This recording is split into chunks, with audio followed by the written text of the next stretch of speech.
Well, this week's Death of the Detail podcast. I'm Rob Parkinson, and we're here talking all things at Salford Red Devils. Joining the show this week, as ever, is Paul Whiteside. Are you hiding from someone, Paul? No, someone moved then. Yeah, no, I'm all right, mate. Thank you. I didn't expect that, but yeah, I'm fine. I'm good. Looking forward to the show, mate. There's plenty going on, and looking forward to OKR on Friday. Should be good.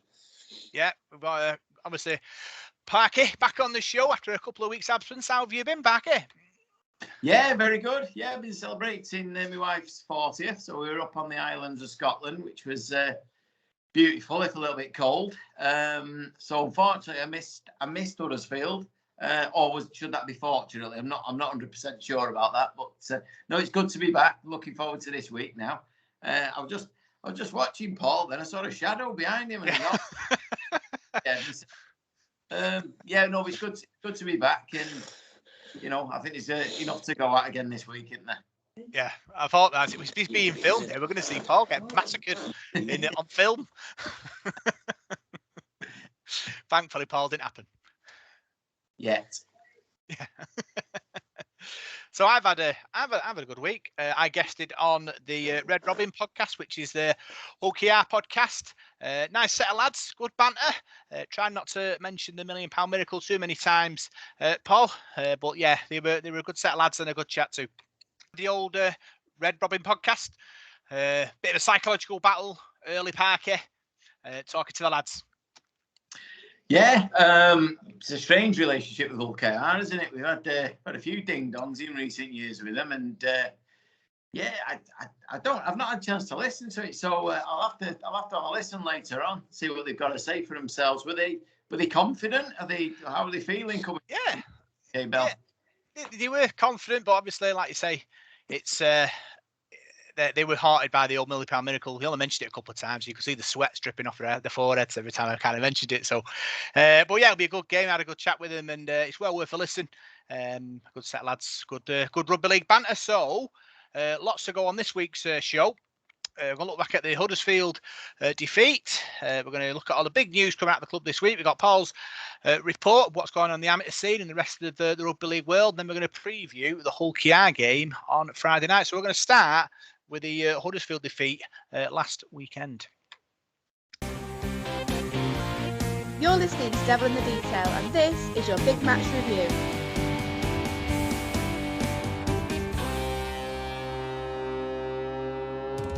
So Salford went down to defeat 34 points to 2, Paul, against Huddersfield Giants. What did you make of it? Obviously, defeat against Ian Watson, our ex-coach. Does sting a bit, but what did you think? Well, the Ian Watson thing didn't bother me. I think it was more the performance, Rob. I think we got beat in every department. I think we got beat up. And I think if it had been a boxing match, they'd shut the towel in at half time because it was just like men against boys. I think I found like the thing that I took from the game was our pack of forwards just wasn't big enough. We just got bullied all over the field, and they just seemed to make so much ground. Chris Hill had an absolute great game for them. So yeah, it was disappointing. It was disappointing, really. And Huddersfield showed that they're a good side. One thing I took from the game was Huddersfield was very, very organised. A very, very organised team. I wouldn't go out saying they were going to win the championship and that, but they were very organised. They played the game really well. The kicking game was good, and yeah, we were never in the contest, really, to be honest with you. And it was a disappointing day, really disappointing day. But yeah, I don't know whether it's an easy fix for us, really. It's the pack of forwards for me that we're struggling with. Yeah, I think Huddersfield, they put the squeeze on, didn't they? And we just couldn't deal with their size. Too big, too quick, too strong, too clever at times as well, which was a thing. We had no ball, we had no territory, and it was frustrating for Paul Rowley. He spoke about in his pre-match press, post-match press conference. He spoke to you as well, didn't he, Paul? We'll hear that in a couple of minutes. He was frustrated with that, but he was happy with his team's performance. That they never gave up. The Reds never went down. They tackled till a standstill. And I thought really the Huddersfield, for them, that was a peak performance. Their performance, top meters they've ever made, top carries they've ever done. So when you factor that into the scoreline, it wasn't that bad. I don't know. You can say that, can't you? But I think it's like Paul Rowley said. It was one of those games where we started on the back foot. Really, I think we didn't touch the ball for like 5 or 10 minutes, and you can't win matches when you don't have the ball. And I heard some people saying, "Well, we've got all these backs and we couldn't do this, we couldn't do that." But you can't. You can have the best back line in the world. You can have the Australian Test back line. If you've got no pack to make the ground for you and make the territory, you've got to earn the right to play. And to me, we just couldn't do it. I don't think it was a lack of effort. I don't think it was a lack of effort at all. I think we just got schooled a bit, really. There, it's just a worrying thing for me. And then you see us sending half the team out on loan to other clubs, and you're thinking we've not got a very big squad anyway. So I don't understand that. But no, I think all credit to Watto and the credit to Huddersfield. I think they played really well, and whether they can keep that sort of progress up every week, that sort of level of play every week, we'll have to wait and see. But I'm more concerned about Salford, and there's, I won't say we're ringing alarm bells quite yet, but I think we need to change our tactics. I don't think that's right, Paul. I think obviously if you look at the games we've lost, we've been down to 12 men against Hull FC. We went down to 12 men against Huddersfield as well, and obviously Huddersfield put the squeeze on us, and it is one of them. I don't think there's much change needed. I just think they need to just get down, to business, concentrate, play the sets out, and if the pass is on, make it. And that's what Paul Rowley does. That's his philosophy, and that's what the team's going to do. Paul. Parker. Well, I wasn't there on Sunday. I can't comment on that. I was at Hull, and it appears to me that the same problems are happening. Just a few things I've looked up today on the Super League stats. For some reason, it doesn't include Toulouse, but we make the most errors in the league. Well, if you're going to keep making errors, you're going to be under the cosh more than not, which is why Huddersfield clearly made all the meters and everything else, all the carries. On that, we were something like last on tackle busts, last on meters, last on clean breaks. We give away the fourth amount of penalties. I mean, these all add up. You put them all into one thing. That's why you get performances like we got at Hull. And from what I can read, and I've read Twitter from people who I respect, who gave their opinion on the game, and it appears to me that we're making the same errors every week. We're overplaying at times. The control of the ball, just going back to the whole game, the amount of time to put the ball on the ground, it was embarrassing. First tackle or something like that. It's like they couldn't pass to each other. Now, I don't know if that was the same on Sunday. I can't comment on that. But looking at the stats, that's the way it seems. That we're not controlling things and making it easy for ourselves. We're giving the ball away, making errors and giving penalties away. Well, you're going to be on the back foot. You're not going to get enough ball. You're not going to score points. We didn't score a point. We didn't score a try on Sunday. That's unacceptable unless the opposition are only getting one try as well. Do you know what I mean? When they've gone off and got 30-odd points, it's not enough. And one other interesting, stat for me was we've got 3 players in the top 10 of error makers this season. And one of them is the top one, which is odd. And considering one of the loans we've just let happen, I don't know where the pressure is. But three players in the top 10 of errors already this season. Something's got to change, but we need, but again, this week, them same 3 players are in the team. Right. So for me, something's got to change. Like Paul said, something's got to change. Whether it's our style of play, whether it's personnel, it's not working. I don't know, but there's clearly something there now in the last 2 games that's not happening. I know we're not making enough meters. I can see that myself. I can see missed tackles. I can see drop balls. But whether there's more to it, technically at a coach will spot, I don't know. But that scoreline, I wasn't surprised we got beat off Huddersfield. I wasn't surprised we got beat off Hull at all. Not one bit. They're both away games. You've got to travel, everything else. It's more the manner of defeat. I was kind of hoping that this season we wouldn't see that. And with Paul Rowley at the helm, you expect a team to fight. And they're 2 blow-away scores, and we can't have too many of them this season. So, but this week obviously going to be the chance to put it all right. Yeah, lots to process for Paul Rowley. And here he is now talking to Paul after the match. Actually, joined by Paul Rowley. Another tough afternoon, Paul. Wasn't a lack of effort with the two sides. I think you come up against a real tough Huddersfield side that just did the business on you, didn't they? Yeah, they did what we knew they would do, and they're probably a lot further ahead in the journey than we are in ours. So all the stats in Super League, they're either first or second in, which is territory, possession, no missed tackles. They're just a really good, clean team. Very much play like St Helens do.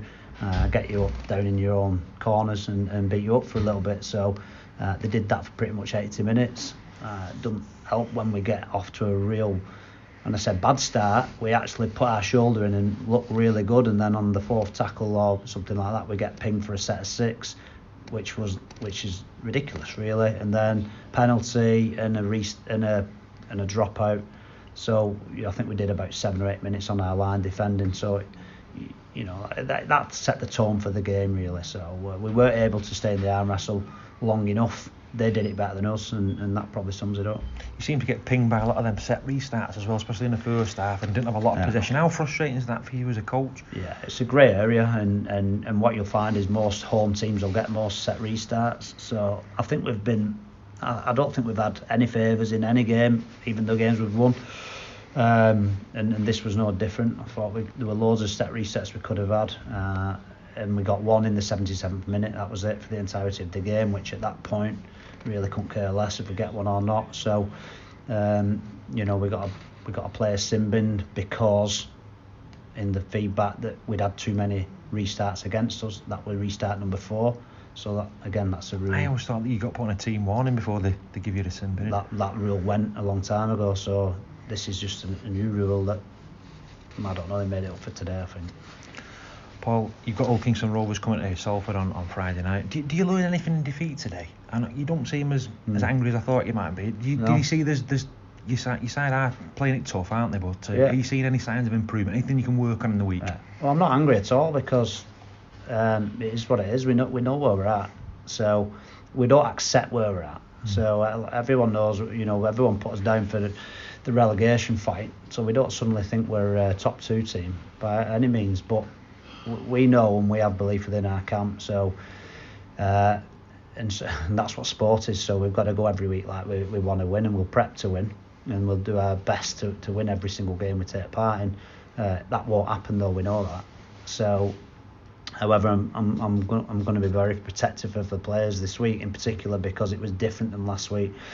We didn't get caught by surprise. We got caught by a landslide of territory and possession that I don't think it would have took a pretty impressive team to be able to deal with that amount of possession against them and territory. So I thought the boys were scrambling and still trying in defence as though it were 0-0 right until the last minute.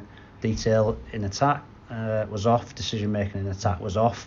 But again, when you've been gassed for 80 minutes, fatigue makes cowards of us all, as they say. We made some bad choices in attack, but they're the easier ones to fix.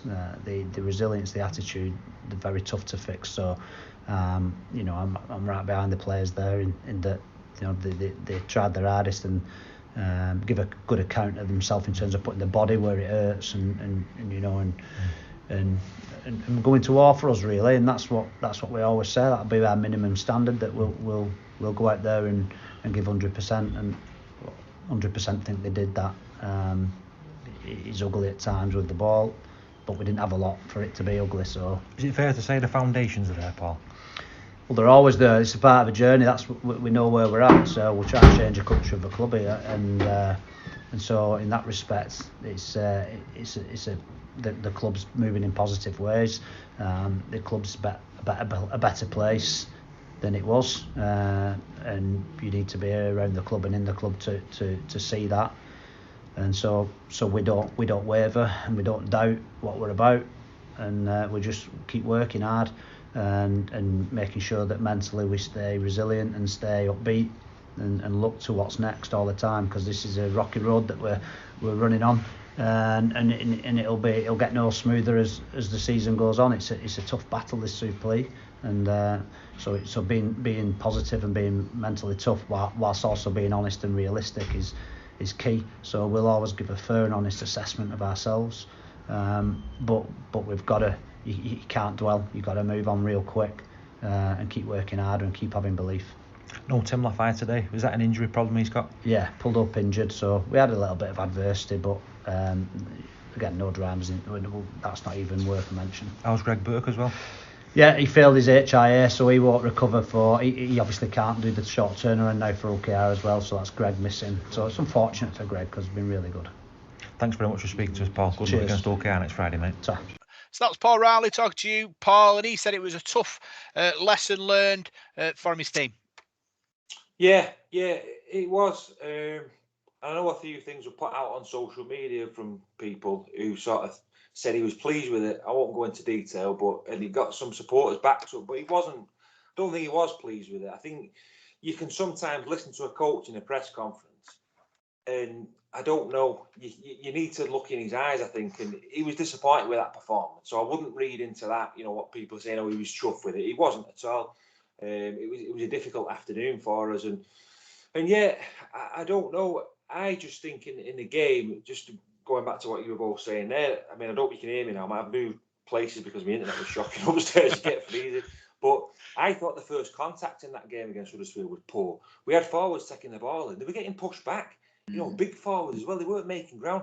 And the first contact in defence was soft. So if you're doing that, you're allowing another team to get on the front foot, quick play. Well, you've got to get in there and soften them up a bit. And for me, my dad said it to me on Monday when he phoned me. He said, "Do you know what, Paul?" He said, "I don't think we're aggressive enough. We haven't got any big aggressive forwards in there. We're too soft." And I don't know whether that's the case. I'm not too. Obviously, you don't want to be too aggressive where you're giving penalties away, but you need to be tough in the contact and the tackle, turn teams over, make it hard for them. You know, and when you're taking that ball and you need to roll forward with that ball, we played Hull and Huddersfield there, and I think we've been beat up. We've been beat up in the pack big time. You talk about being beat up, Paul. We had a lot of sort of set restarts as well. So I do kind of take, that we do need to be maybe a bit more aggressive in the tackle.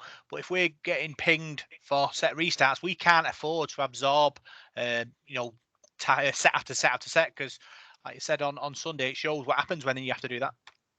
No, I don't mean it like. I mean, I thought Huddersfield were aggressive. I thought they bullied us.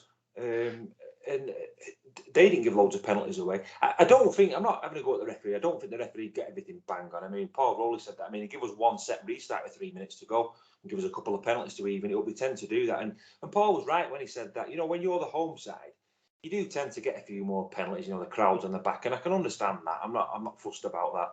But no, I was surprised with it. Like I said before, I'm not having to go at the players and saying there's a lack of effort there.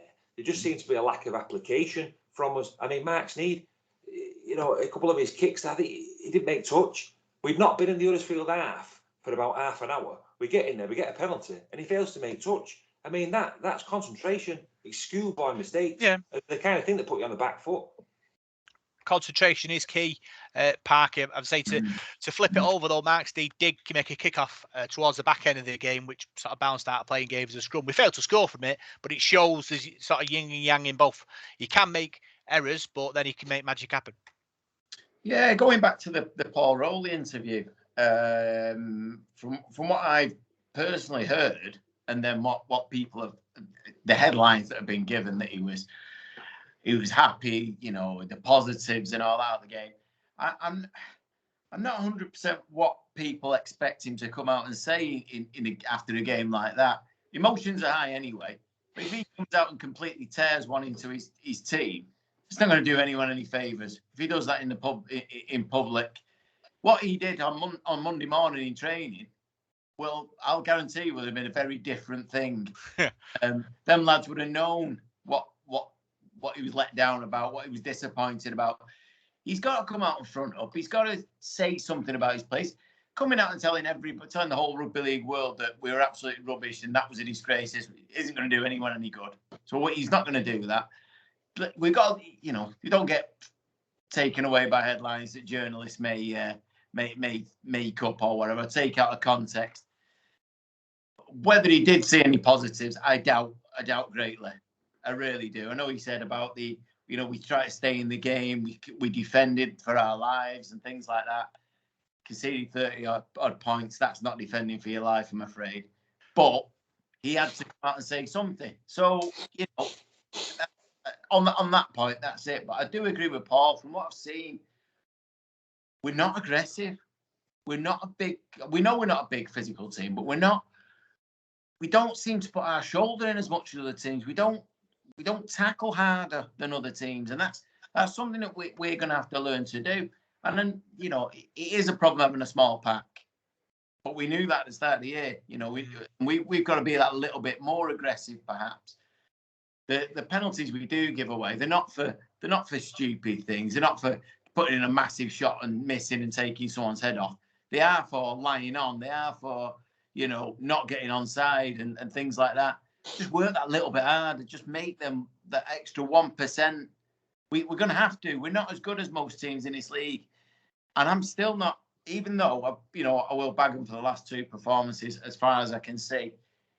At the start of the season, I expected us to finish probably third or fourth bottom. If we finish higher than that, magnificent. Well done, boys. If we finish below that, we could be in trouble.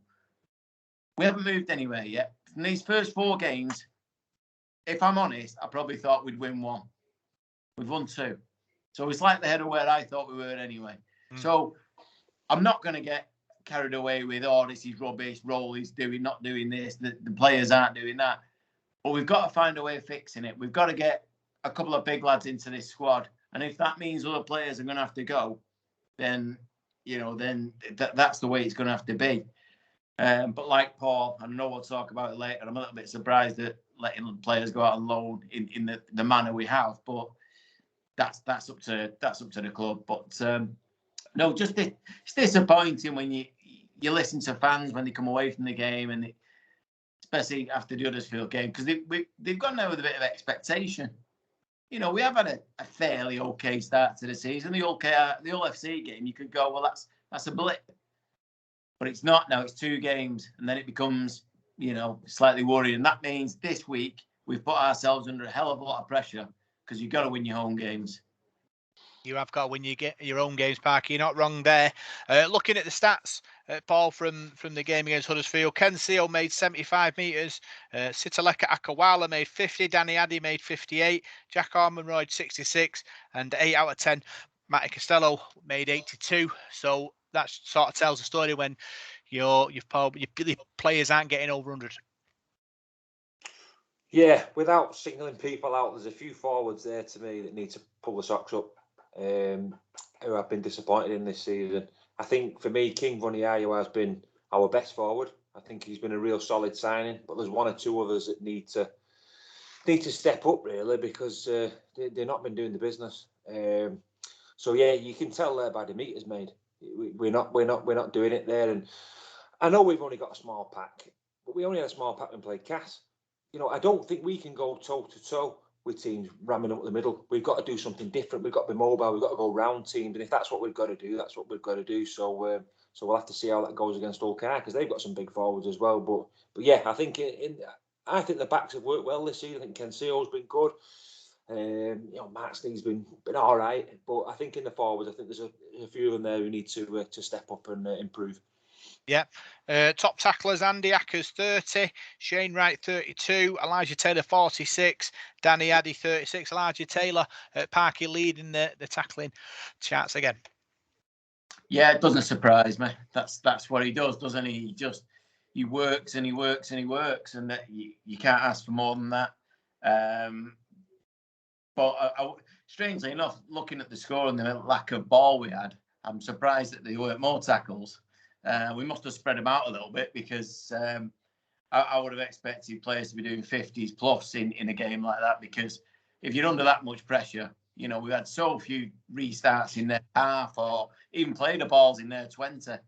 But, yeah, I mean, Elijah Taylor, you know what you're going to get. He puts his shirt on, he puts his shift in, and that's all you can ask for. And everybody else has got to follow his example as skipper. And I hope this week they've all sat down and had a chat and said, let's not let this happen again. and take the pressure off some of them players who do all the tackling. Somebody else, get your name in them stats, because you're going to burn, again, like last year, you could end up burning Taylor out and a couple of others doing all that work. Yeah, I could go through all the 3-word match reports and man of the matches, but we've had a game probably since then, so it's not really much point, really. Elijah Taylor got the most votes, so mark him down, Parky, as 3 points on the Devil in the Detail 3-word match reports man of the matches award. And obviously we'll move on, Paul, to hopefully bigger and better things in the next few weeks. Yeah, let's hope so. I mean, I think we need to give raps to Elijah Taylor. I think, for me, he's one of the only players that came out of that game on Sunday with any sort of kudos, really. I thought he worked his socks off, as you can tell there from his stats. You can tell by the man when he comes off. But I think people do need to follow, like Park said, need to follow his example. You can't afford to let other people do all the work. We're a team. We've got to follow his lead, and I think we've got to put that work in and get that defence going for this Friday against Ulcar. We need to really work, because Tony Smith's going to bring that side, and they like to throw the ball about. They're full of confidence, and we can't afford to lose another game, really. Yeah, looking at all the other teams that have played this week, for Salford Red Devils, the under-18s, Parky faced Wakefield. They had 9 Welsh lads in the team, which shows how good the Welsh connection is going for us. 9, wow! 9 Welsh lads. That's phenomenal, really, isn't it? I wasn't aware of that. I thought there was only going to be 2 or 3 in the whole squad, but that's good to see. Great, again, my opinions on getting lads from Wales, and it's long overdue, and hopefully, a bit more experience, and next year we can see maybe 1 or 2 of these making it into the first team squad. Yeah. The reserves, they played at Salford City Roosters as well, and they played Hull FC and went down 42 points to 20. Escare and Sam Luckley played for the reserves. I went and watched this game. I thought it was a good game. I thought standout players for Salford were Chris Worrell, Jack Stevens and Jacob Lee. I thought them lads, gave, them good, they were fighting an upward battle, let's be fair. All did keep them at arm's length. But I think Danny Barton, would have been sort of, let's say, I wouldn't say ecstatic, but would be sort of happy with the effort they put in. I'm sure they'd learn a lot from that game, and they'll be looking for better performances and more wins in the future, Paul. Yeah, can we talk about the loan signings while we're on that? Because I know we're going to talk about that in the news later, but what I can't understand is why we're shipping people out on loan when we've got a reserve team. Because Morgan Escalay is playing for the reserves there. Now, next week he's going to be playing for Wakefield, who are our rivals, who are down in the bottom of the table. So we're strengthening a rival, sending him there to get his own bad habits when he could be playing in our reserves with our youngsters. I thought that was the whole idea of having a reserve team. I don't get that. Well, I think the reserve team is good, but are the players, maybe maybe 2 players in that reserve team that could maybe step up and do a 20-minute shift in Super League? Do I think that there's going to be a conveyor belt straight away from this reserve team into our Super League side? Probably not. But it's a learning curve for them, and they'll grow with it. And maybe this year, maybe next year, after a sort of a year of experience, then they might develop into a sort of a Super League squad kind of player. And I do understand sort of your frustrations that we've sent Morgan Escalay out on loan and not letting him play in our reserve. And I suppose for me, he wasn't really that. He did a lot of running about, but he wasn't massively impressive on Sunday. But he is playing sort of in the reserves grade, and sometimes some players, Paul, need better players around them to make them shine more than they do. Yeah, I understand that. I just don't get why we're strengthening Wakefield. I don't know. It just seems strange to me how we've shipped 4 players out on loan when we've got a really small squad. It just seems a strange decision. I don't want Wakefield to start winning matches. I want to stay below us in the table. So if he has a great game against Toulouse and scores an hat-trick, I mean, I don't know. It just frustrates me a bit. I spoke to Paul Rowley about it, and he said it was a club decision, Parker, for Morgan Escalay to go to Wakefield. Well, I've just something's just kind of triggered there. I mean, it appears to me that maybe Morgan, more than the other players, isn't in Paul Rowley's plans. Fair play, you get that when you get a new manager. Certain players don't, they just don't mix with managers. What we've done with him now is we've sent him to Wakefield. Again, I agree with Paul. I think it's a bit of a crazy idea, especially with the winnable game coming up for him. But what we've done, we've put him in a shop window. Rather than him being forgotten about in the reserves and other clubs not getting to see him. If we want him off the books, we could do with, maybe his wages going elsewhere, like bringing in a couple of big forwards. I think the club are trying to do that, and it seems that maybe Wakefield might need a fullback. You don't know, but I know Toulouse definitely do. And he's playing against Toulouse this week. Is there a am I reading too much into that? I don't know. But with the reserves, I agree with Paul. I'd rather see the other lads. I don't want to go on because we're going to talk about the lone lads, but I'd rather see him in the reserves than going out elsewhere. But that's like you say, club decision, Paul Rowley's decision, and we just have to go with that. But I hope the reserves get used correctly, because it is going to be that little bit of a sounding board, I suppose, to see who can take that step from being an under-18s player into the first team. But these kids will need good players around them or senior players to help them develop. And rather than just letting players go out on loan, stick them in there with them, and then everybody wins. But that's, we can talk about that later on. But I mean, it's just it's a tricky one for the club, really. Yeah, let's talk about the positive news though. Salford Red Devils ladies, they faced Wakefield and won 20 points to 16. Paul, great result for the ladies there, beating a Super League side. Yeah, we spoke about this on Sports Zone, didn't we, on Sunday night? We did. Great bit of news, and it's we were saying the other week they'd only just played the first game against Swinton. That is the first game that the club has ever played. The ladies team's ever played. Then they run Wigan close. We were an established Super League side, and we're unlucky. Then they're going to beat a Super League side in only the second game. So I think they deserve an awful lot of credit. And those ladies now must be absolutely sort of buzzing for that championship, for those fixtures to come out. I mean, I know they're only playing friendlies, and I'm not being disrespectful saying they're just friendlies, but next season they're going to be playing in the league with fixtures, league table, and all the excitement that brings. So they must be absolutely buzzing for it. And great for the club as well. All the hard work that's been put in by everybody in the club to put the ladies together, and the ladies themselves who are in the squad. It's great. I mean, you see it all over social media. They're buzzing. They're absolutely buzzing for it. It's so positive, and it puts the club in such a good light. So I'm absolutely delighted for them. Yeah, Wakefield took the lead with a try from Libby Priestley. Salford it back with a try from captain Louise Fellingham. Goal was kicked by Demi Jones, and it tied the scores up. Wakefield went over just before half time with a try from Lisa Taylor, and that made the score 12-6 Wakefield at half time. But then Salford came out in the second half, Parky, and played really good rugby. Lucy McCown scored 2 tries. Erin Tong scored 1 try. One was kicked by Demi Jones, and Salford led. But then Wakefield hit back. Emilila Palila Clark scored with about 10 minutes to go. There was a bit of a onslaught from Wakefield at that point, but Salford sort of hung out at the end and came up victorious, 20 points to 16. Yeah, brilliant. I know from last season, listening to people talk, the Wakefield are actually a decent side, got a really good, well-established ladies side.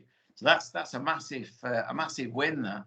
I think it's absolutely brilliant. I was listening to the interview that Paul did with Louise when you put it out on the podcast this week.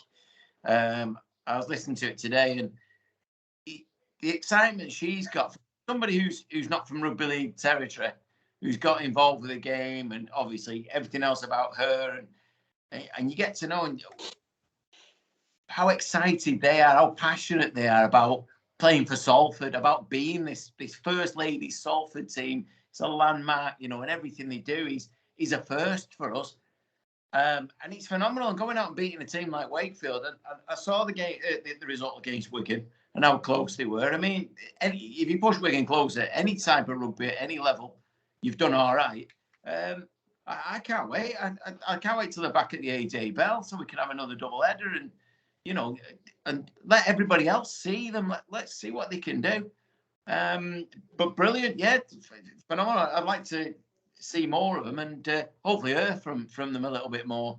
Because I'm not being funny listening to Louise, and then you listen to your average rugby league player. She was certainly a class above to interview. She had all the answers, and she was for someone who said at the start of the interview that she wasn't that kind of person. She was a quiet, you know, she didn't really have much to say. She came across unbelievably, and yeah, I think when you listen to some of the players being interviewed after the game, with all the I don't know, the way they sort of fumble through everything, and listening to her and some of her colleagues before, brilliant. Let's have more. Yeah, Paul, it was a great interview. We've also spoke to Vanessa Hadley as well previously, and both were fantastic, both great insight. And I think I feel that the real story is the ladies. I think there's a lot of characters in that squad, and I think there's lots to come. Yeah, so do I, and I just hope in the future that we can start having double headers so we can perhaps get to the matches. I'd love to watch the ladies every week, and I'd love to do reports on them, and I'd love to do interviews with them because I think some fantastic characters. But it's difficult sometimes when you go and watching the blokes team and they're playing at the same time. So if they can, I mean, I don't know whether it's a problem at the AJ Bell, but say we do end up moving to Moor Lane, I'd have double headers every week. Let the ladies play early doors or whatever. Let them play at 1 o'clock or 12 o'clock because I think it'd be a great day for the family. My girls it seem like they fancy it. I mean, Imogen's been to 2 games running now, watching Salford, and she can't wait to go Friday night. She finally at the age of 11, I think she's catching the bug now. So I'm dead chuffed with that. So yeah, and I think having that ladies team as well, I think it was just a nudge that she needed to start coming watching the men's team because she's really been enjoying it. So yeah, that's pleasing for me. Yes, work life rugby balance. That's what we've got to try and negotiate. I think my plan is to get a fixture list and organise days out where they play, and they just happen to be there when we turn up. That's my plan. What do you think, Paul? I think I'll get away with that. I think so, yeah. I did it a few years ago when I think the reserves played away when we first brought the reserves a couple of years ago at St Helens, and I took the kids to Knowsley Safari Park. I come out of there and I said, just go down the road and have a brew. Oh, there's a match on here. So we're playing St Helens away. So yeah, I think you've just got to give them time, kids, haven't you? And there's that much now. I mean, when we were kids, there's probably not as much going on as what there is now for kids. I mean, and we're not saying we're all ancient, but you think how much of distractions that kids have got now. In the 80s, when we were growing up, it was totally different to what it is now, isn't it? So yeah, softly, and yeah, I think we'll be fine. Yeah, so that's all the match reports for this week, and now we're going to look at all the big news coming out of the club this week.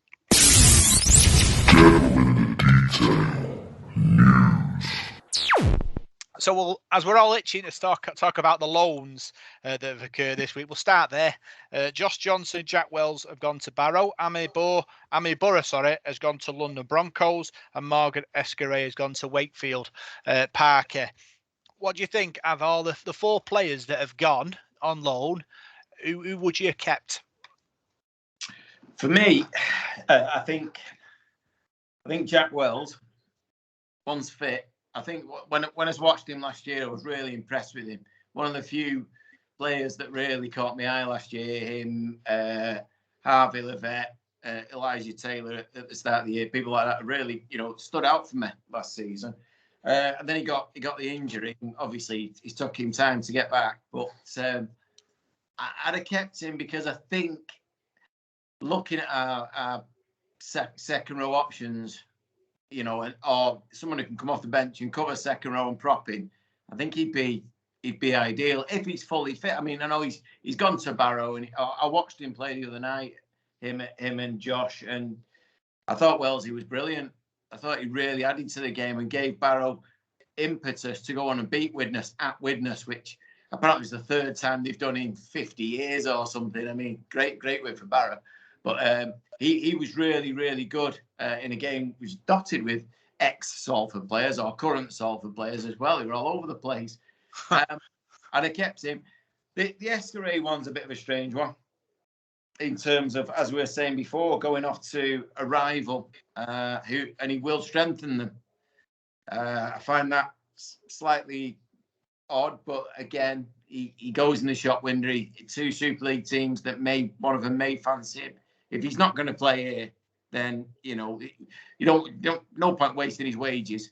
But yeah, he was. I think for me, I think Wells was the one I would have kept, got him fit, and got him in the team as soon as possible to carry on. He's got a lot to offer us. He's still only fairly young, and with a few players missing, especially this week as well, Bert now being out, and like I say, we still got no Harvey Levette to go in that back row. I'd have probably, once he was fit, I'd have stuck him straight in the first team.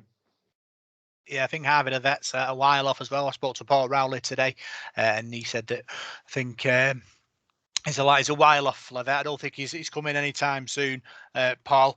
Obviously, talking about the loan moves, what would you have done? Would you have kept? Would you have just agree with Parky, or do you have a different idea there? I agree with what Parky said about the shop window, but I just didn't want to be the one who said it because I don't know. It's a bit of an harsh thing to say, but he's right. I feel a bit sorry for Morgan because I think, forgive me if I'm wrong, but I think Ian Watson signed Morgan Escaré, so he's played for two coaches now, in Richard Marshall and Paul Rowley, and it doesn't look like he fits in either of the plans. And I was surprised when we kept him, to be honest with you. Not that I've got anything against him. I think he's a good little player. I think there's flaws to his game where his defence is a bit iffy sometimes, but he's an all-lighted player and he's given his all for the club. But I just didn't understand why we'd kept him. But I don't know. We'll have to just watch this space and see how it goes. I didn't like the way we loaned him out to a rival. I think if you've got a reserve team, it's like when we had the old A team years ago. You didn't send people out on loan then. They played in the A team. And I thought that's what that reserve team was for, because you're playing against Hull there and you're playing against players in that Hull reserve team who are pushing to get into their Super League team. So you've got the competition there. As for Jack Wells, I thought he's one of our big men. He's probably one of the only big men we've got. So it was strange to see him going out on loan. Another one, I need to say this right now, Amir Burrow, I didn't get why we signed him, to be honest, because we had what's his name escapes me now, and I've interviewed him all the time. No, Connor Aspey. Oh yeah, sorry, it's been a long day. But I didn't understand why we signed Amir Burrow when we had Connor Aspey, because I thought they're both similar age. Why send him out on loan? It just seemed a strange one to me. But I was impressed with what I saw of Amir Burrow, so I wouldn't mind seeing him in and around the reserve team and in and around pushing for that spot in the first team. Because otherwise, if you don't think he's good enough and you've got to send him out on loan, why did you sign him in the first place? To me, if you're signing players, you should want them players to play. Oh, the lights have gone. Oh, we're going to get murdered here, Paul. Ellen's turning the light off. You see his head like, Some of them stupid plug things, aren't they? Sorry about that. See, gone now, Parker. Never see him again. So I'm not so sure, but I think it'll be good for Amir to go to London and get that game time under his belt, because London are playing in the Championship, aren't they? It's a decent standard, that league. It's a good league with a lot of good sides in it, so that could do him the world of good. But when I saw him play against Halifax in that pre-season friendly, I was very impressed with him. I thought he looked really, really good, really sharp. So yeah, we'll have to see how he goes. Josh Johnson is another one. He's struggling at the moment to get into the team, isn't he? He's another wholehearted player though. And perhaps that will do him good going there. But again, I'd like him to play in the reserves, but obviously I'm not Paul Rowley, so it's his decision. Yeah, I spoke to Paul Rowley about it, and he kind of said that I said to him, is it, he sends these players to teams that play similar the way to us, and he kind of said no, he trusts the people in charge of these teams at Parky to sort of maintain the standard that he expects from a Super League side. So that's what it's all about. If he thinks that his players will get a much more rounder quality rugby elsewhere on loan, then that's the decision to make. It is. I'm a little bit. The thing is, like Paul said earlier, we haven't got a big squad. So what, these players, I'd rather them be in our group, be in our training sessions, be working with our players, because if we get 2 or 3 injuries, these guys are gonna have to come back and fit straight in the team. Well, they've been training with another team for 2 or 3 weeks, learning different moves, different plays, different players. It can't be helpful, and like going to Barrow. I mean, it's not all right. It's not a million miles away, but it's not just round the corner. They've got to travel up there probably to do the training as well as match days. And I'm here going down to London. I find it incredibly strange that, because firstly, London are struggling, really struggling. They're not in a great place at the moment. I don't think playing for them is going to do him any favours, because I think they're going to get a few, and that's not going to help him at all. I'd have rather seen him go to maybe a Halifax, or certainly, obviously a Featherstone or a Leigh, but that they don't need him at the moment. But that kind of level, higher up the league, Widnes perhaps, so you can gain a bit of confidence as well, playing in a team that's got a chance of winning games. So all in all, I find all the loans a little bit confusing. I understand other teams get to do it. Saints could do it, but they've got, like they did with us last year, they sent a couple of players to us, didn't they, Norman and Davis. But they've got an academy where you can bring players through anyway if you need to use them. We've just not got them options, and I just find it a bit bizarre. I know it's only a couple of weeks or whatever it is, but and I've got to say, Paul's just completely knocked me head off of that about Connor Aspie. I completely forgot about the lad. He's done nothing but impress me every time I've seen him. And yet we let him go out on loan at the start of the year. And then the players we brought, or a player that we brought in probably to cover for that, is now gone out on loan as well. Well, what are we bothering for? Just give the kid a chance, or release him. And don't mess him about every year, sending him out on loan. Craziness. But anyway, it's up to the club. It's up to Paul Rowley. He's in charge. The Morgan Escray one I can see as an exception. Possibly there could be future benefits from that, but the others slightly odd. The only good thing is it gives them game time. And that's what Paul Rowley talks about. He wanted the game time. You'll hear that interview in about 10 minutes' time, hopefully. Other news, 1st of April, stadium goes cashless. Paul, the future is here. Yeah, well, it's easy, isn't it? Doing contactless card payments for stuff. I don't know, I always like to have a bit of cash in my pocket, mate. I've always been like that, but it doesn't seem like that anymore, does it now? Yeah, I don't know. It's easy, innit? If you forget your wallet or you've not got any change on you or anything, you can just flash your card and get your bank statement at the end of the month. Think, bloody hell, all them Bovrils I bought at Salford, I've got no money left. Bovrils? It's Costa Coffees, mate. Cost for me, mate, yeah. I've been to Costa Coffee this year nearly every day. Oh, yeah. You get shares. You get shares in it soon. I'm collecting them. It's only a little bit of goodness I get in a day time I was driving about. I'm doing. Right, light relief. That's what it's all about. Yeah, keeps me awake at the wheel, mate. You can still use cash at the ticket office and the half-time draw though, Parky. So you can still spend your pennies and hopefully win on the draw. Yeah, well. If the figures are correct, that stadium's been leaving us cashless for a while, Oh, good. No, I think. Saying that. Yeah, well, good. No, it's just the way the world is, isn't it? I'm like Paul. I'm a bit old school. I like to have cash in my pocket, but actually finding a cash point these days is hard enough. So. Yeah, no, it's just the way the world is, and great. I mean, hopefully, it might speed things up as well, because I've been stood in a queue waiting for a brew for a good 20 minutes and missed part of the game because people are trying to sort the cash out and do stuff. So hopefully it's just a quick. The only trouble is with that, if the machine goes down, nobody's getting anything. So a little bit of that, but that's technology. But yeah, no, it's just the way of the world, isn't it? You do it everywhere else, so why not just do it at the ground? Yeah. Other news, Paul, touch rugby down at Salford City Roosters on the Monday. £3 a session with Adrian Marley. It's great that obviously the Roosters have this activity for people who like touch rugby. £3 bargain. Yeah, £3 to go and do touch rugby with Adrian Moore is an absolute bargain anyway in itself. So he's a really good fella. So yeah, and it sounds pretty good, touch rugby as well. It's not, you've not got the rough stuff of someone absolutely battering you, and I bet it's pretty good for your fitness as well. So yeah, I might try that out myself. Oh, is that as well as back to guilt boxing though, Paul? If you're gonna do touch rugby. Yeah, so it's a lot, mate. It's asking a lot of my body at the moment, mate. It's in bits. This is it.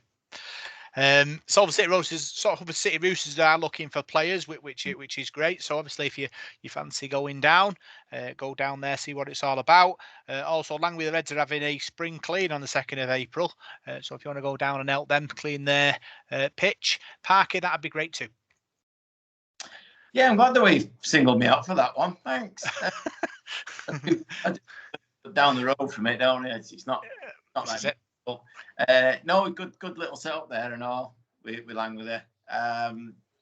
Yeah, because obviously they're playing a park, don't they? It's, it's a public park as well, so it benefits the community, which is fantastic. So yeah, if I'm around actually, I might go up and lend a hand. I can certainly, my lamps aren't brilliant, but I'll be able to see some litter on the floor or whatever. So I might give a hand with that actually.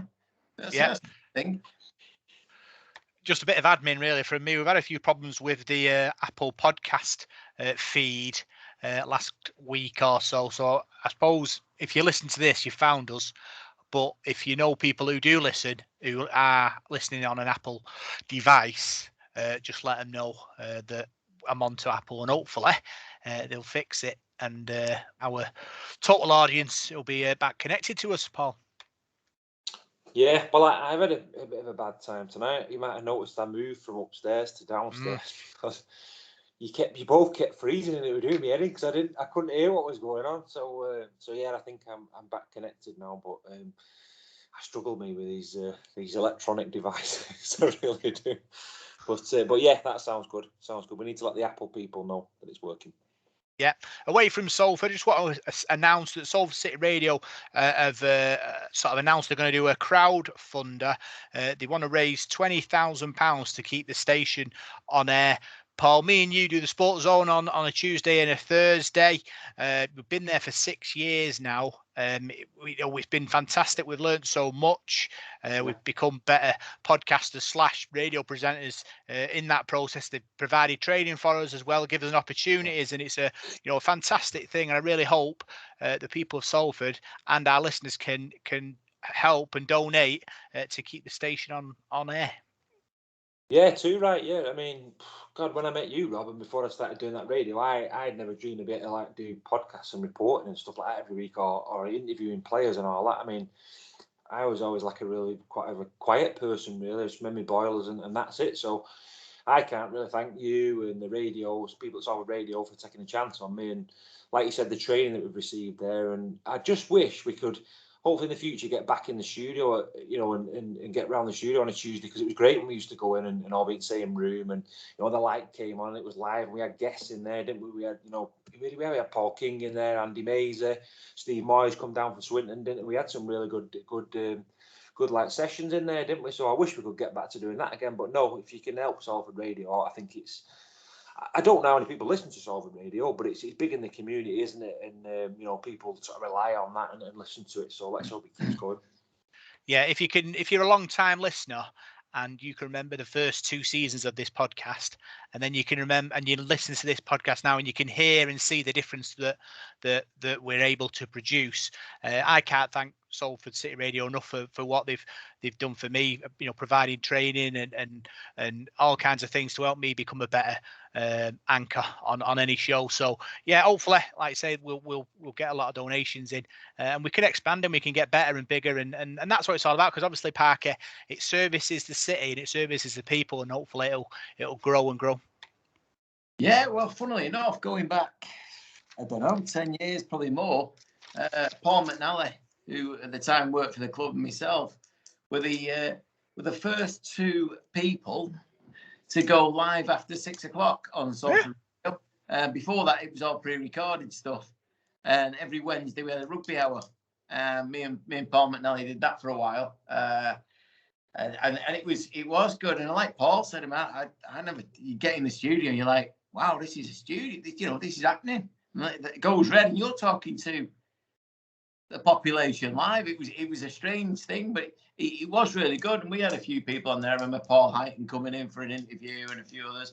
It's a great community service. It really is. It's sad to see it struggling, but obviously, I dare say it suffered from, local government cutbacks and that kind of thing, which are inevitable, unfortunately. So yeah, it'd be good to see what events can do, and if we can help in any way, I'm sure we will. Yeah, so please donate if you can. I've put the links up on the Facebook page and the Twitter page, and hopefully we can get to the 20,000 quid, and then we can grow and obviously become a even bigger presence in the community.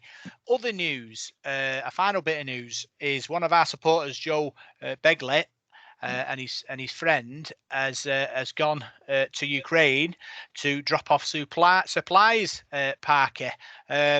Tremendous effort from him. We've watched the news, 24 hours a day. There's a lot going on, and for him to go and take supplies down there is a what an effort, what a courageous effort. Listen, I mean,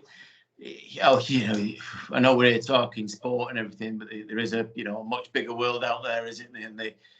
And the current plight of people in the Ukraine, as we've all seen, is absolutely shocking. But for somebody to make that effort, the pair of them, they raised, I think they raised $5 or $6 grand for supplies. They wanted to set out to just get a couple of grand. They easily exceeded that, and then they've drove all the way across Europe, through Poland into Ukraine to drop off these supplies for these people who are being left with absolutely nothing at the moment. And I mean, we all think watching rugby league players are heroes. What these lads have just done is more than that, and nothing but respect from anyone who knows Joe.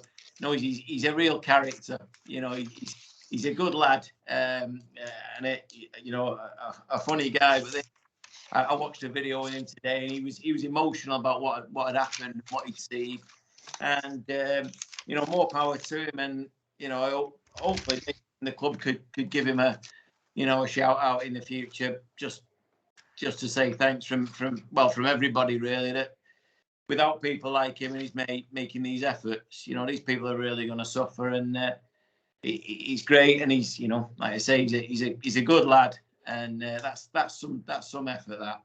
Yeah, he does get his leg pulled, whether he's a red or a blue in the football. I do see it quite a lot on the Facebook.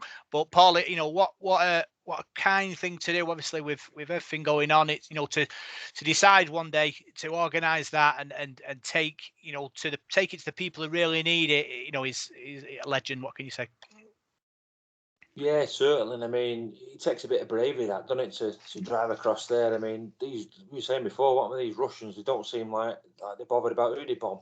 It just seems a bit, I don't know, it's a bit lawless at the moment over there. And I know wars tend to be like that, don't they? But, just hope they get back safely. And, all the other people who are doing, these sorts of journeys, hats off to them, because it's an incredible amount of bravery to go and do something like that, It really is. I mean, I've not watched a lot of television because I'm usually on the road, so I don't see a lot. I hear it on the news and that. But I was in the gym last Sunday and I was having a run, and they have a telly on in front of me, and it was showing, without getting too political on that, it was showing stuff from Ukraine, and I couldn't believe what these poor people are going through. And when you see them getting split up from the parent, dad's going off to fight and the kids crying and all that, and I was thinking, blimey, can you imagine if that was in the UK and that was us going through it? You can't really imagine it. I was telling my kids about, when they're moaning about something, you think, those poor kids over there, what they're going through. No one should have to go through that. So yeah, my hearts are with those people over there. It's awful, and I hope it gets resolved. I really do, before more lives get lost. It's terrible. Yeah, obviously, everything going on. I'm not quite sure how it ends, but Joe's there. Great effort for him getting all the gear over there, and safe journey back, Joe. And we'll see you when you get back. So that's all the news this week, and now we're going to look and see what's happening in the world of rugby with Paul.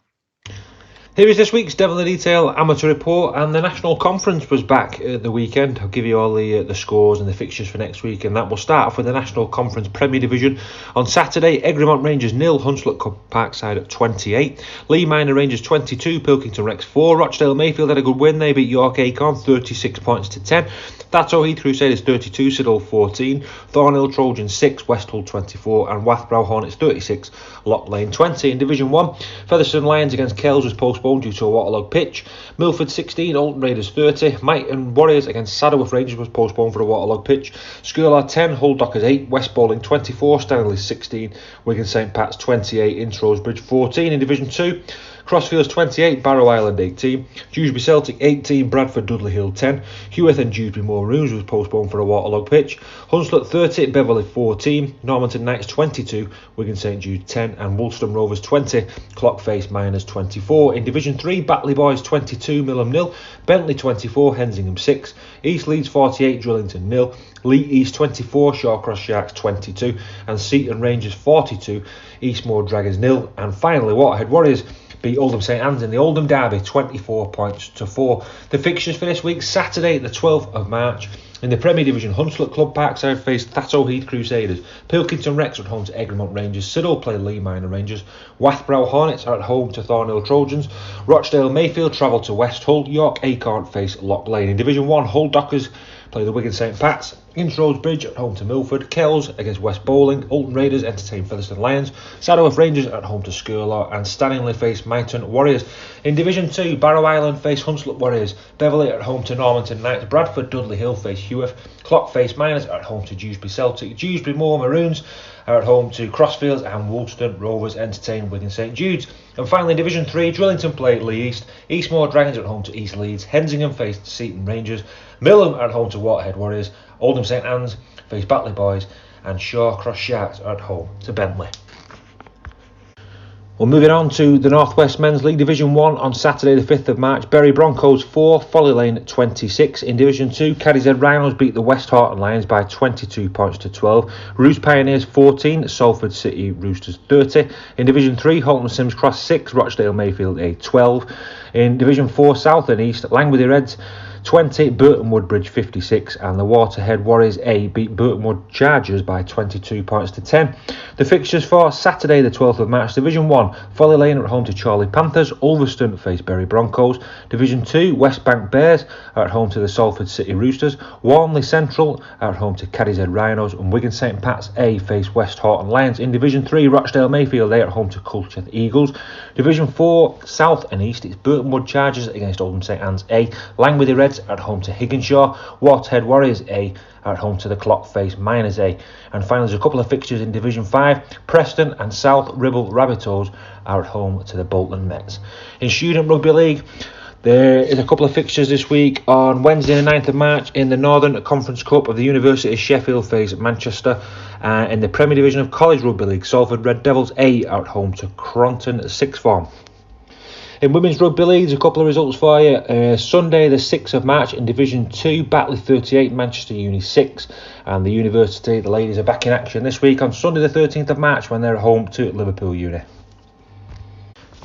And finally this week we'll turn our attention to life outside the Super League for the Championship and also the Challenge Cup as well. We've got quite a busy amateur report this week and life outside Super League as we call it as well. So in the Betfred Championship, it was round 5 at the weekend. There are the results: Bradford Bulls 21, Batley Bulldogs 20.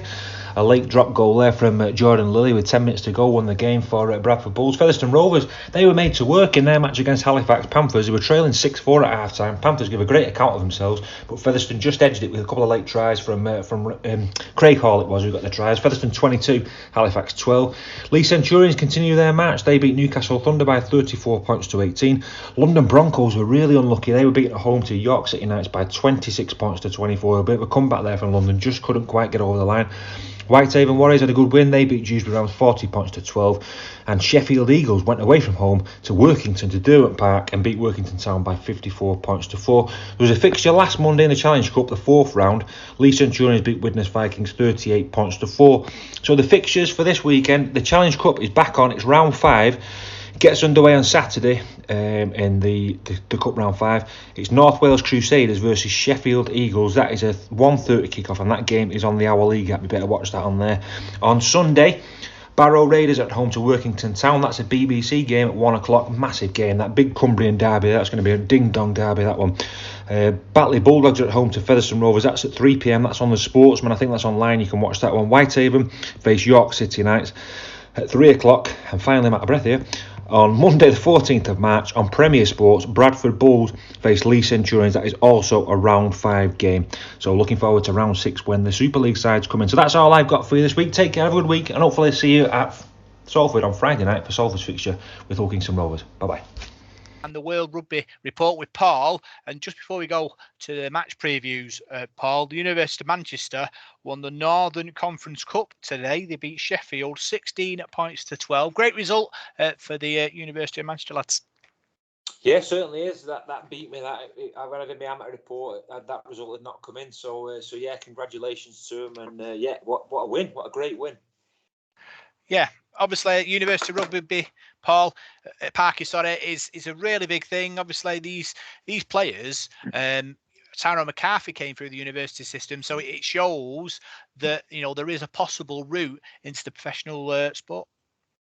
Yeah, and it's nice to see that obviously Manchester's gone on and won something. We do struggle in this region, all the time at amateur level to get players playing and certainly going off and winning things. So that's phenomenal, because these guys obviously play for Manchester, come from all over. But to represent, the Northwest, I suppose, it's really good. And I know Sheffield Union, I don't know if it's, which part of it is, but has always had a decent rugby league set up. So that's a great result. Good to see. And more of it. I know the rugby league game at university has been, sorry about that, has been growing and growing for years. It used to be a handful, really. Always struggled with the influence of rugby union in sort of that kind of education, but it's grown massively now. And obviously we see each year the Salford and Manchester universities have their sort of derby game, which is always good and well fought. So but well done to Manchester, and let's hope they can carry it on. Yeah, try scorers: Tom Collin, Josh Malcolm, Callan Drewby, and Kirker Ulrich. And he didn't kick any goals, but team was victorious. So happy days. Well done, Manchester, and great win for them. So that's the chat about the what's going on in the world of rugby. And now we're going to look forward to the big games this week for both our sides. It's time for the Devil in the Details Big Match Preview.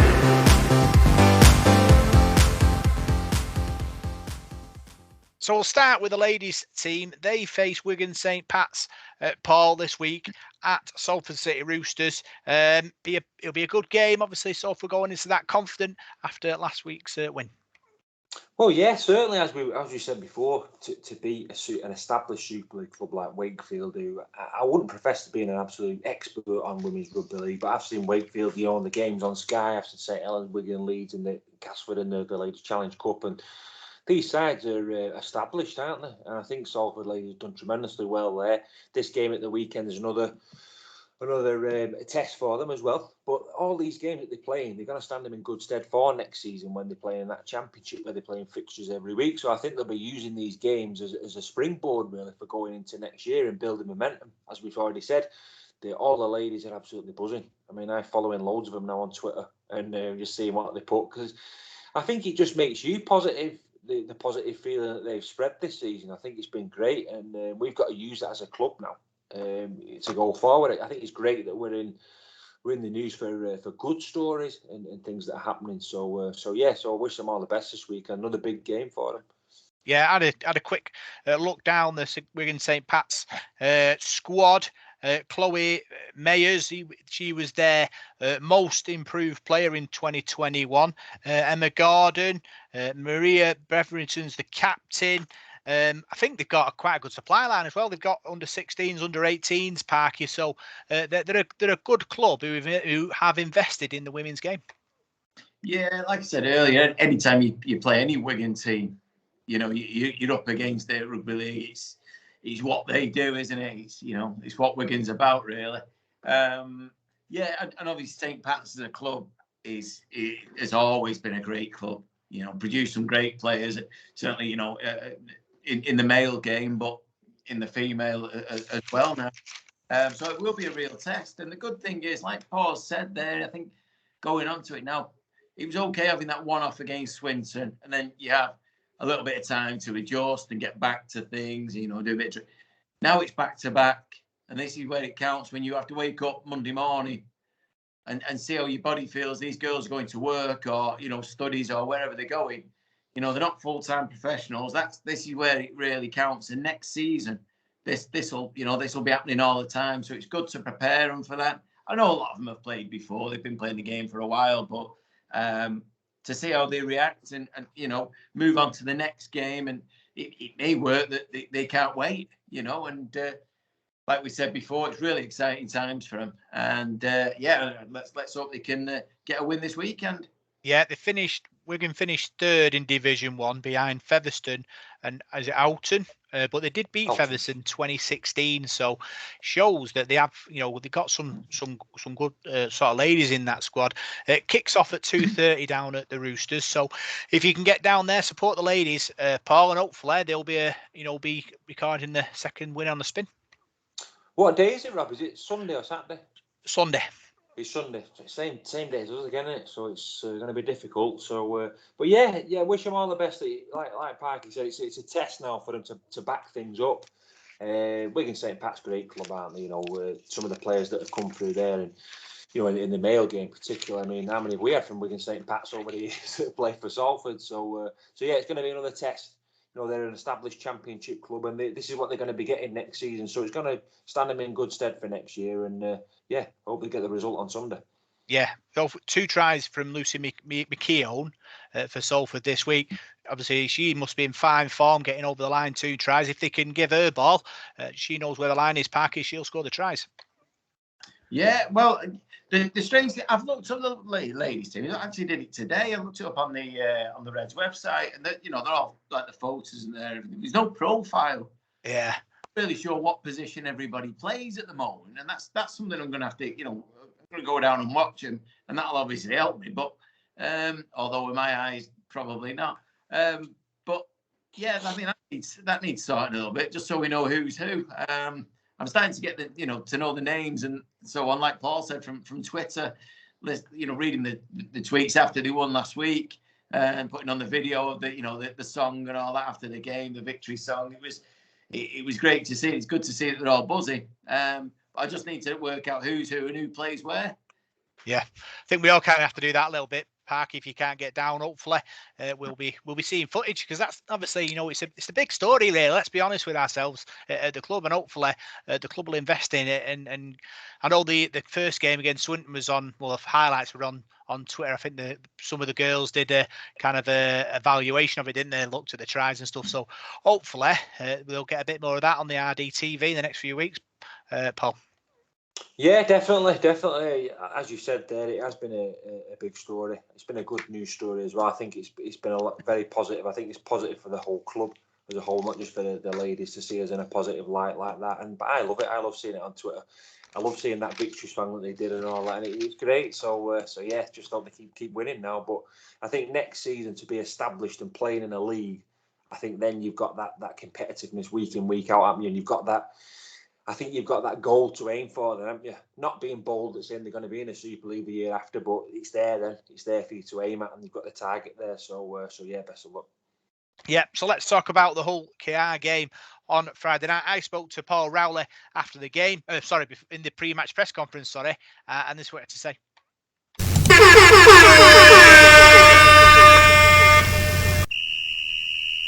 Coach's Corner. Right, Paul, you okay? Hi, Rob. Yeah, your team worked hard last week and the heads didn't drop against a good Huddersfield team. You must take confidence from that.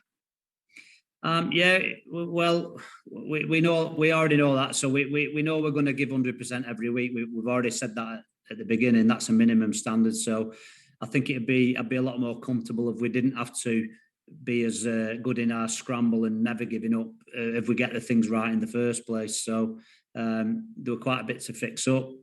As I pointed out post match.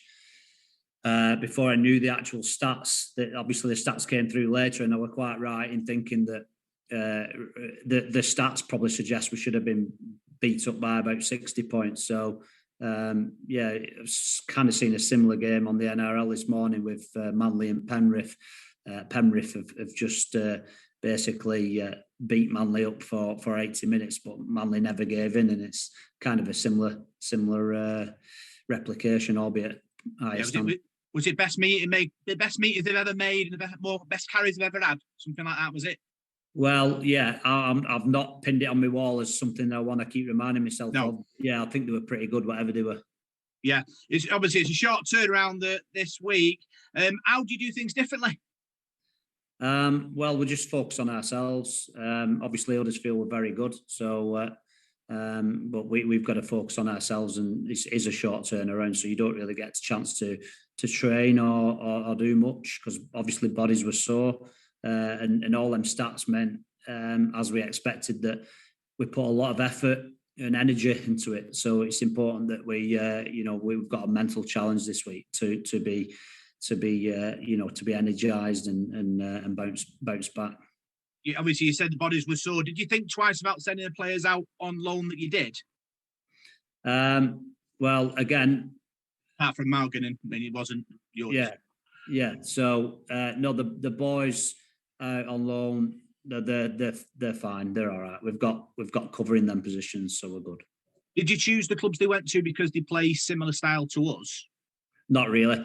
Barrow, I have a good friendship with Paul Rowley. I've sent players there before, like Joe Bullock and Chris Hankinson, who were mine at the time. So, and he's a brilliant coach and great friend. So I trust him. I trust their environment. And I knew they were playing Widnes, which was on Sky, so I could watch the game. And Widnes are good, so it was a good challenge for them. So they wanted to play, and they weren't going to play for us that week. And I've got cover, even if I needed them this week. So yeah, it's like I said, it's a game. It's the only game I know where we can't facilitate players to play. So it's difficult to get people out. But the longer you sit them down, the less likely they're going to be ready. So at some point you've got to roll the dice.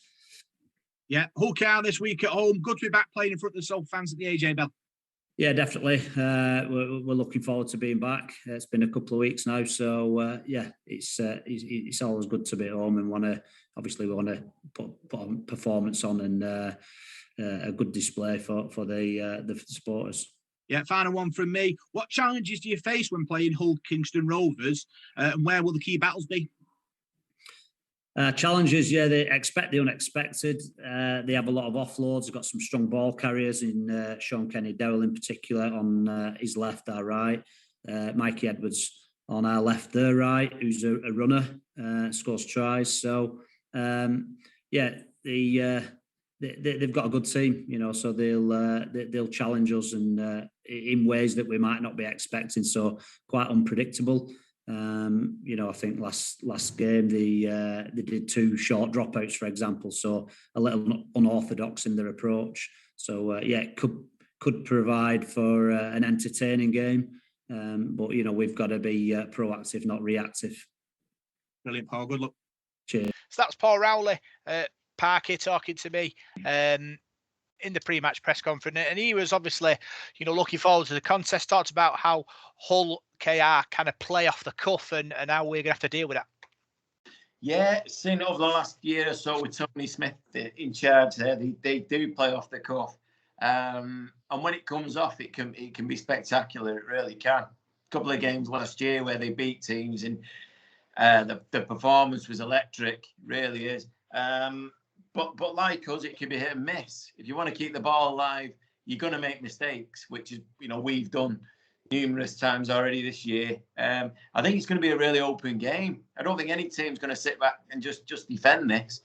And in recent years, I think most of our games against Rovers have been pretty entertaining. There's certainly been plenty of tries scored. So it's a big test, but it's one we've got to be up for. As I said earlier, it's a home game, so we've got to go out and win. There's no... Otherwise, the first win against Cass meant nothing if we were just going to throw away home games. So a real test. We're not obviously not in great shape just from the last 2 games, but I think it's going to be a really entertaining game. I hope the weather stays as it has the last couple of days, nice and bright during the day. So it's, a dry pitch, because the last time we were at home, let's be honest, it couldn't have got any further away from a dry match. But this is going to be, I think, really entertaining, and I think we'll see some points scored. Yeah, it's going to be exciting. I tried to talk to Paul Rowley to try to see if it was a big game in his head, and Paul, he wasn't really getting drawn into it. He kind of just said it's like every other game. The players have to be focused. They've got to, do the right things, and that will get the result. Yeah, one thing I've noticed about Paul Rowley in his press conferences so far this season, now we've been able to go to him in person rather than doing him on the Zoom thing. He's quite a calm person, really. He doesn't seem to get flustered. He didn't against Hull, he didn't against Huddersfield. And he's quite protective of his players as well. I mean, he's not going to come in there and like Park said before, he'll probably give him the rounds of the kitchen on Monday and flog him to death at training. But he's quite protective in the press conference. And I think he's keeping his cards close to his chest. This is a big game, this against Hull. They've not had the best start to the season. They've lost 3 out of 4. They've had a tough start, though. They played Wigan St at home and Huddersfield as well. So away from home, I think that was. So yeah, it's one of those. I don't think he wants to pile too much pressure on his players. He wants them to go out and let their rugby league do the talking. So I can understand, Paul being a bit cagey.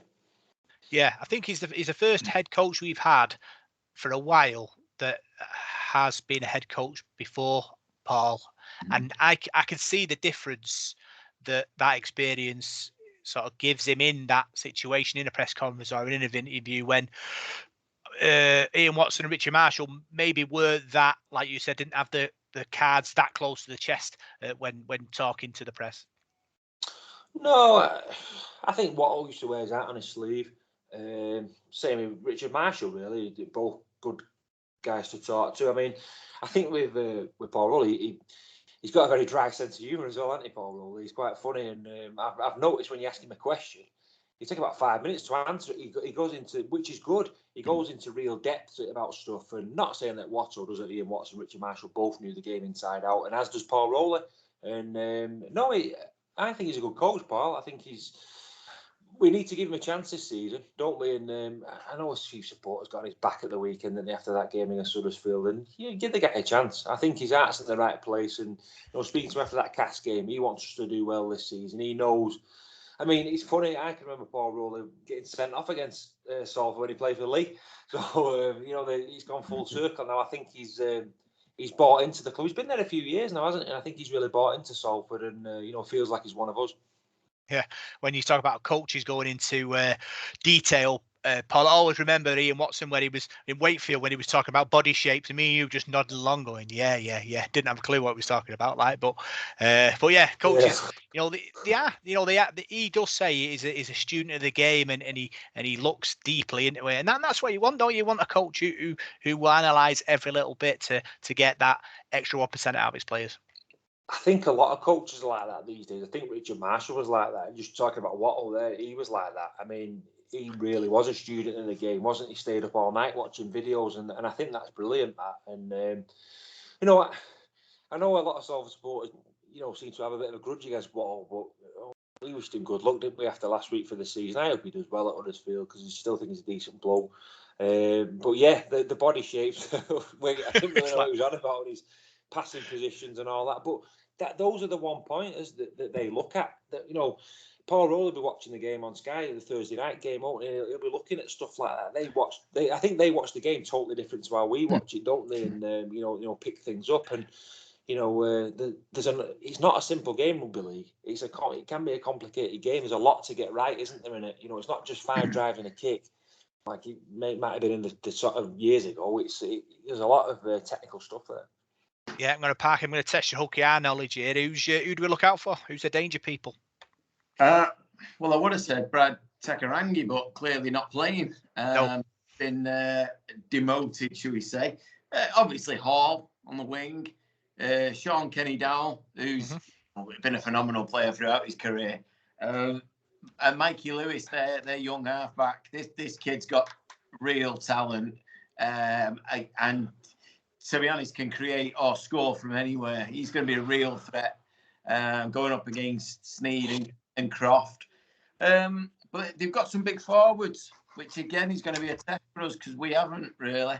But like we said earlier, they're a team that like to keep the ball alive, and chance around their offload game is as good as anybody's.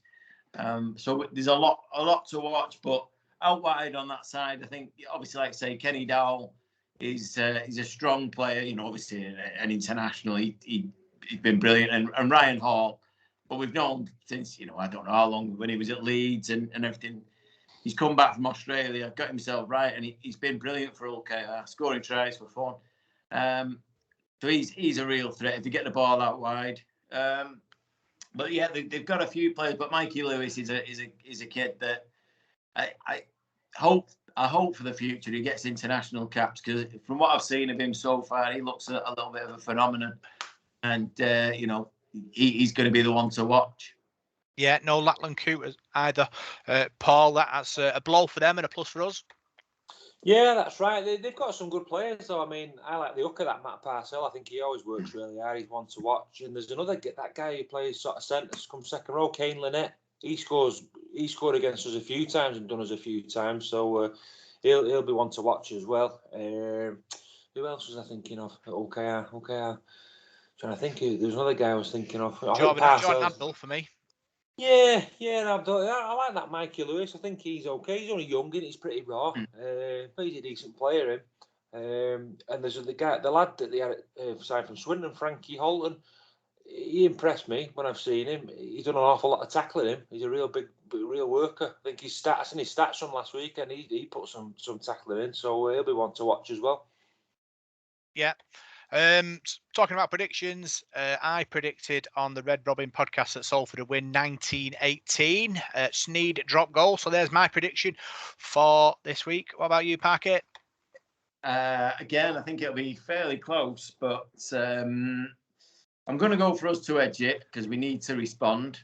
Rovers have lost a couple of players. I'll probably go 26-20.